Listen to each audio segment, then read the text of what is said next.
It is the eve of National Signing Day, and the USC Trojans still hold on to the number one class, and all indications are that they will ink the number one class in the 2026 cycle. So what's been the secret on how they've been able to retain all 34 of these commitments?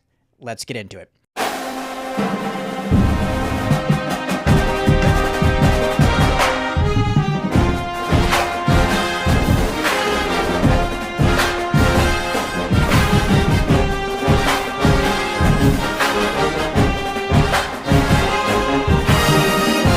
Trojan family, what's up, and welcome to the USC LAFB show. I'm your host, Ryan Dyrud. This is the LAFB network. Thank you, as always, for making this a part of your day. It's the eve, the night before. National Signing Day is tomorrow, finally, December 3rd, Wednesday. We've been talking about this day for a long time. I've been covering this recruiting.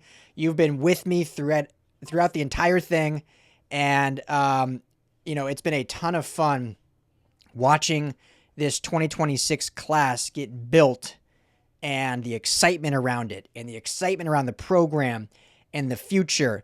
And all this time, you had all the outside noises talking about they're not going to hold on to it. We've seen this story before. Look at all the flips that happened last year. You couldn't hang on to those top 5-star recruits. Well, barring anything crazy happening, they're going to hang on to all of them. And they're going to finish this class and potentially flip one to their side that we've talked about a bunch and finish with 35 commitments. With that other flip that I'm referencing, 21 blue chip prospects out of the 35 commitments. Most of those being from the great state of California. So what has changed? What has really been, like, why has this manufactured so well? We've talked a lot about Chad Bowden and his staff, and that is the main number one reason. There are obviously other factors. The coaching staff is fantastic. I think Lincoln Riley, whatever you think about him, he is a really good recruiter. He is highly respected from coast to coast in terms of recruiting and just in terms of being a coach. When you look at the rest of the coaching staff, I think Luke Heward is very underrated. Obviously, he was instrumental on Hassan Longstreet last year, has been instrumental some in this year. Dennis Simmons, maybe one of the most underrated receiver coaches in college football. Don't think he gets the credit he deserves. Chad Savage, we knew when they hired him what a great recruiter is. I think he's a great football coach as well, but he is an elite recruiter. And so we knew when they hired him last December, that was a massive swing, and he already had such a footprint here in Southern California, as that was his region for Colorado State. Zach Hansen was already a good recruiter when he was a tight end coach. Now you move over to the offensive line. You see what a great offensive line coach he is, and you see what a great recruiter he is when you see the offensive line class that he's put together. Defensively, Coach Henne might be one of the best recruiters in all of college football. I know there was a lot of hype on him early. For whatever reason, a lot of people have kind of cooled. I don't think they should. I think he is a hell of a football coach and one of the best recruiters. And now that he has, the backing of a front office, kids didn't flip because of Henne. Like, kids committed because of Henne and then ended up flipping because of other factors that USC just didn't have 365 days ago. When you think of those big name defensive linemen that had flipped previously, or Ty Jackson, the linebacker that ended up flipping, like, Henne was the reason they committed. And then other factors and money and NIL that USC just wasn't up to par yet were the reason they flipped. So Henne is still one of the best. I think Coach Nua is a really underrated recruiter. Doug Belk, he finishes every year in the top 5, like, in terms of defensive back recruiting. He's fantastic. Trevon Reed, we knew when he was hired from UCF, like, oh man, this guy's a motivator. This guy played in the league. This guy can recruit the heck out of anywhere. That's come to be true. And then Rob Ryan is just kind of like the wild card, right? The guy that has never really done recruiting, but he's Rob Ryan. Like, I think you asked Talanoa Ely, one of the main reasons why he's coming to SC, Rob Ryan's probably high on that list. And being able to play for that guy and just the character that he is, it's just a wild card to be able to have, like, an ace in your back pocket. So let's not move forward without first recognizing this is an elite coaching staff in terms of football development and certainly in terms of just recruiting acumen. And I didn't even mention Dan Lin. I don't think he's known for his recruiting. Obviously more of an X's and O's schematic, kind of quieter guy, but he certainly is involved in these as well. So want to at least mention that. So let's give the coaching staff their credit for what they were able to do this year. But one of the main factors in this shift, driving, or I should say steering the ship, is Chad Bowden. And ESPN just dropped maybe one of the best articles I've read on USC in quite some time this morning. Shout out, it was written by Eli Letterman. I actually hadn't heard that name before, if I'm being honest. I don't know if he's on a different beat or whatnot, but fantastic article, really just diving into Chad Bowden and what he's done for this program in not even a calendar year. Remember, hired, I think, January 24th.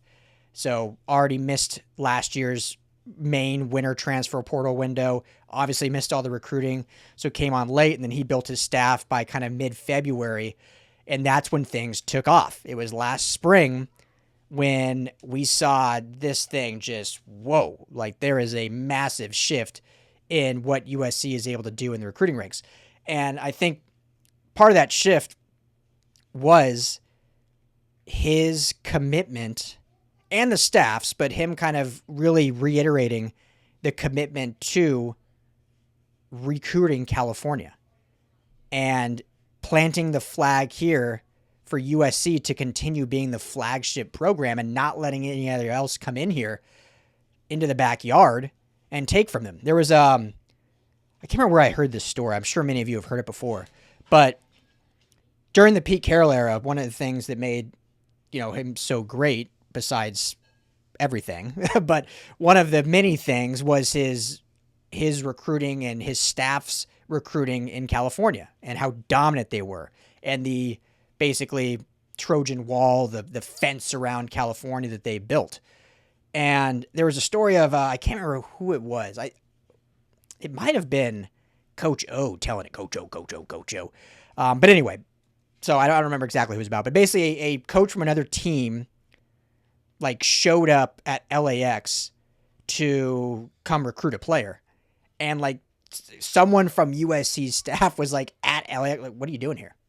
You got no shot here. This is our turf. We own this. Don't even bother leaving the airport. That's the attitude that has been restored with Chad Bowden being here. And the coaching staff has obviously taken that leaps and bounds further, but he has reignited that attitude that what are you doing here? Oregon, what are you doing here? Notre Dame, what are you doing? And obviously they're still going to get some. You're not going to get everyone. But it's been a very quick turn in how they've been able to really land and resonate with not just Southern California, but California as a whole. And I think their working relationship, Chad and the staff, is fantastic. I see him he's at practice every single day, obviously. But he is just a workhorse, man. He is dove in headfirst in to Los Angeles, to USC, and has really rebuilt what this program means to this city, at least in terms of the recruiting side. One of the things that I found really interesting, and I knew this, but one of the things, and he said this, he's going to be super honest. And I think in the past probably too, but I think nowadays, honest, okay, I don't want to say nowadays, always, honesty is always the most important thing, right? But I think nowadays, because of all the information out there in terms of, other guys talk through social media and that, you can kind of sniff out BS pretty quickly. Right. And so when a coach is trying to sell you on a program or sell you on all these great things, you can kind of sniff that out if it's not totally true or not totally accurate, or the vision doesn't match what the product is. And so Lincoln Riley, I think, has always been this too. He's a pretty straight shooter. I think doesn't sugarcoat things. I mean, you guys see in our press conferences, he's pretty just, whether you like it or not, he kind of just says it how it is. I think he's that way in recruiting. And we've seen that specifically with offensive players and definitely with quarterbacks. But Chad Bowden has taken this to the other level of how he's really approached just kind of getting these guys in the door and not just selling them this like grandiose vision that was kind of BS, right? So in being just kind of upfront and blunt, this is how he was able to land kind of guys from Talanoa Ely, great linebacker, to Brett Koleje. There's a quote here from Brett, who I think is going to be such a fantastic player. I can't wait for everyone to meet him. So this is quoting from this ESPN article. He said, "He called and basically told me, 'I'm drafting you,'" said Koleje. That's what he said. He's like, "I'm drafting you. You're not going to have to make a decision." I laughed when he said that, but I realized quickly that this dude is a bad MFer. High school coaches agreed with this sentiment, kind of continuing on. This is St. John Bosco's coach, Jason Negro, says, "Chad's a straight-up guy.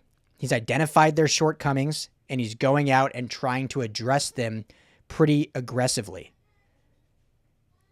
Riley said the same thing. We're both really blunt. Sometimes you feel like you've worked with somebody longer than you actually have, and that's happened, I think, pretty quick. Obviously, their working relationship is extremely important in order to keep this thing going and keep it working.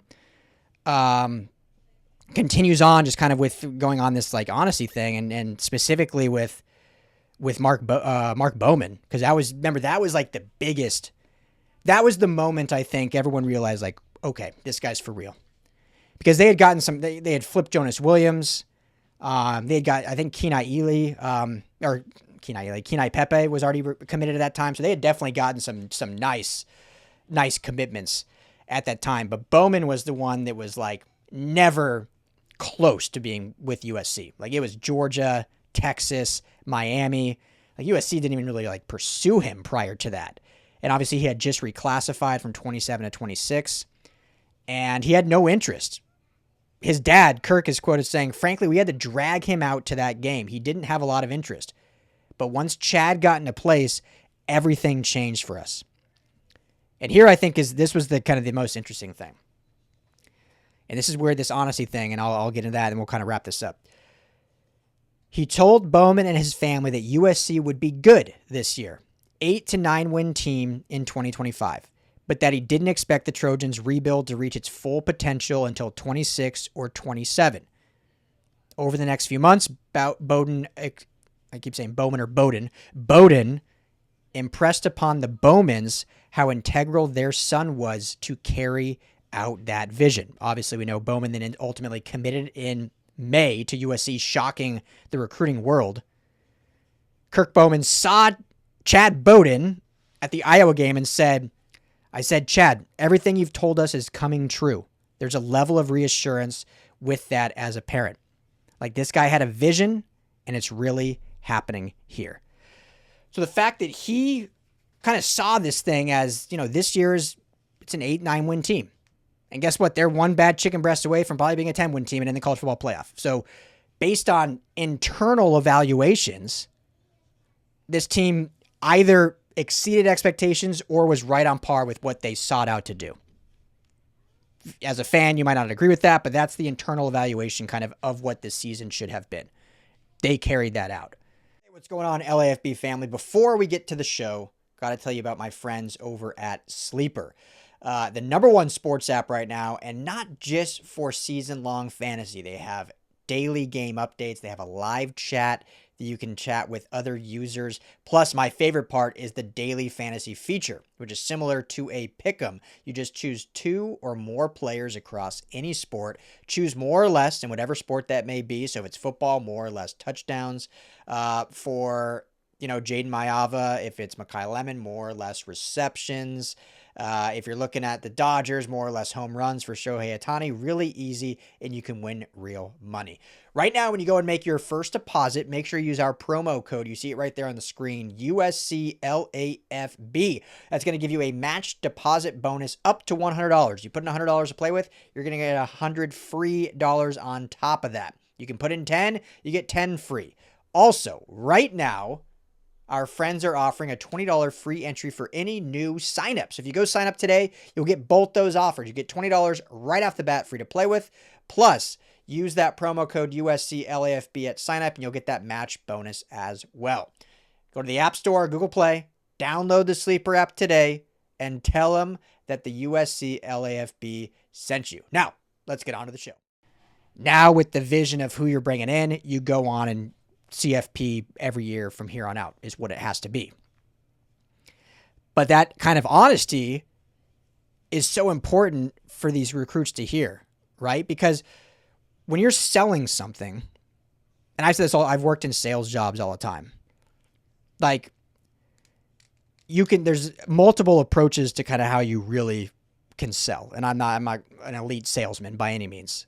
So other people can probably say, okay, well, I would do this and that and do something differently. But there's selling something, trying to persuade someone that what you have is what they should want. And then there's selling in the means of what you have is what they need. And if you just show, oh, look how great we are, look how great you can be if you come here, like, look how much fun this is, like, why would you not want this? Like, where else would you rather be than here? Like, yeah, that's going to sell some people. But if you sell, like, it's air, like, you have to have it. Like how he went with Brett Collegiate, like, I'm drafting you. You don't have an option. Like, this is where you are meant to be. And in order for us to go where we need to go, we need you. So it's kind of that reverse sales of like, you need us and we need you. A marriage, right? I make that comparison in recruiting all the time. And I think Chad Bowden has epitomized that in his approach and just his demeanor and his upbeatness and just all that personality that he has. And it's really resonated. And then you tack on that Jen Cohen and the program's absolute reassuredness and commitment to this program, not just with words, but financially. And somewhere in here it said that sources said that they've spent upwards of $9 million on this class. Then the sky's the limit. Because you've got the coaching staff, you've got the facilities coming in, you've got the money now, and then you've got the recruiting staff and personnel to run things like an NFL front office. I'll just go take care of business on the field, which they were able to do to their internal expectations this season, going 9-3, potentially 10-3 with the bowl win. So it was a really good article. I'll link it in the description. I think it was a really nice deep dive kind of in what Chad Bowden has meant to this staff. And it's no secret. Like, we've talked about it a ton, how important he's been, but it just kind of reiterates some of the stuff that we've talked about. And then you can see it from another source kind of stating it, just the quality that he has brought in and the working relationship that he has added, and just the benefit that the coaching staff is able to have with someone like that. Because then they can recruit when they're allowed to recruit. Obviously, the relationship building is very important between them, but they have someone else who's like, when they're worrying about the current team, they've got this other staff that's taking care of all the recruits, handling all their business. And you see it on game days and the recruit visits. Like, I'm watching out there when Chad's out with his staff and, everyone's hanging out and they're doing all the recruiting stuff on the field. So it's pretty powerful. And it's a reason why 34 recruits are standing pat, potentially one more tomorrow morning to be announced to be 35, and why this is the number one class in the nation. First USC number one class since 2007. Nearly 20 years. That's an omen for good things to come. And I believe, shout out our good buddy Rusty, Find Out Rusty, I believe he put out there that this is the first or only the second non-SEC number one recruiting class in a decade span. I don't remember the exact number, but usually it's an SEC school that finishes number one. And SEC's taken that belt. So will be 21 blue chip players. 35 total, most likely. Impressive stuff. There's something special brewing here. So I just wanted to get on here. It's the eve before. More just excited. I'm excited to see what Bowden does in the transfer portal. I think they're going to get after it in the portal. Again, not by numbers, by quality. They're not going to go and get 30 players in the portal. I think it'll only be 10 to 15 if I'm being honest. We'll see what more transpires with guys entering from SC. But I really only see 10 to 15. But they're going to go aggressive for just blue chip guys. Guys that just fill an instant need, can come and start day one or compete with, some of these young guys, push them to the limit and go from there. So good stuff on the horizon, guys. I'll be on all day tomorrow. We've got a loaded, jam-packed schedule for National Signing Day. No presser. USC announced they've got stuff behind the scenes working. I don't know the exact reasoning, but I anticipate it's stuff to do with this recruiting class, getting guys signed. A lot of these guys are going to be there in January. They're going to, enroll early for the spring semester. So there's obviously some paperwork and stuff to do with that. And I think they're getting heavy in the portal already. Like, whatever can't really do a whole lot, whatever with tampering and whatever, but evaluation kind of thing. So, but I will be here all day. Tons of content coming for you guys. Live show tomorrow night, 7 p.m. Call-in show, Madman Tim. I'm going to join myself as well. So we'll be breaking down, taking your calls, talking about this historic recruiting class coming down the pipeline. So drop your comments below. Let me know how excited you are for the future of this program, or if you're not excited, if you're still upset about something, drop in the comments below. Make sure that like and subscribe button helps us out a ton. You can become a member if you want to help us out financially. It's a huge gracias from me. If you do that, you get some member perks plus discount on all of our great custom designed LAFB merch. Speaking of merch, you can purchase that without becoming a member if you'd prefer. Got some great USC stuff you can check out there as well. So family, I appreciate you. Let's keep this thing rolling. And as always, fight on.